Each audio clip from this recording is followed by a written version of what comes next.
Let's move on to an exclusive. Now, Zepto has raised $350 million in what is the largest 100% domestic fundraise for a private startup in Indian history. The quick commerce delivery platform's co-founder Aadit Palicha spoke to Shereen Bhan about the rationale behind the company's fundraising. Listen in. You know, when we spoke in August, you said you're not looking at raising any more money. What's changed? We raised over $300 million. It's the largest 100% Indian fundraise for a private startup in the history of this country, right? And we are proud of it. The reason why, when we started this financing, we had over $1 billion of net cash in bank, no debt, right? We're growing well. And the reason why we raised this capital, candidly, is because, throughout the entire life cycle of Zepto, we've always wanted to bring on board domestic capital.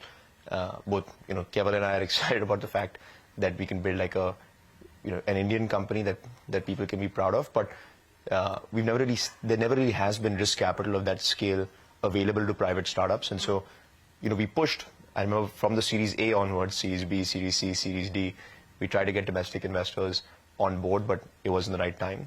We saw an opportunity here with Motilal Oswal and their team, and we went into it not really with many high expectations, but we were able to put it off, and we're quite excited about it. And the rationale behind doing a domestic fundraise is fairly simple. We had over $1 billion of cash in bank. Now we've got over $1.3 billion of cash in bank. Yeah. But this domestic financing just helps us increase Indian ownership going into an IPO. We think that benefits the company long term.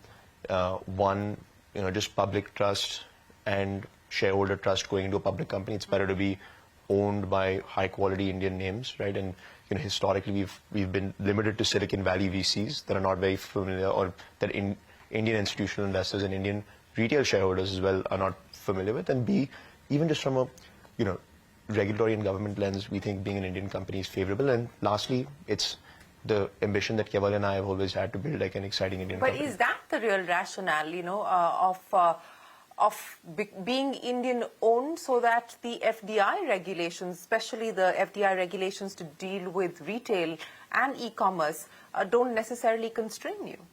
So, number one, even today, we are 100% compliant and respect FDI laws, right? We've, essentially maintained the same successful e-commerce models that have existed in this country for over a decade, right? And, we've built a lot of depth, not just in FDI compliance, whether it's, for a fairly young company, having a Big Four statutory auditor, right, with, and, pulling off a financial year closure with no qualifications, that's one example. Whether it's GST compliance, whether it's income tax compliance, whether it's even, our best efforts in FSSAI compliance, we've worked hard there. So we're not concerned by FDI compliance. We feel confident in the work that we've done, and we're compliant. Not necessarily compliance. What I mean is that do you feel that the FDI regulations don't give you the flexibility to do the kinds of things that you may want to do? Because we're given to understand that this is what Zomato is looking at as well as it grows out Blinkit, and which is why they did this big fundraise as well.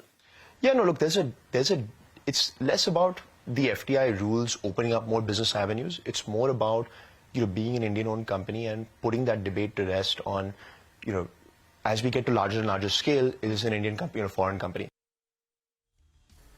Okay, and you can catch some experts of this exclusive interview all through the day today only on CNBC-TV18.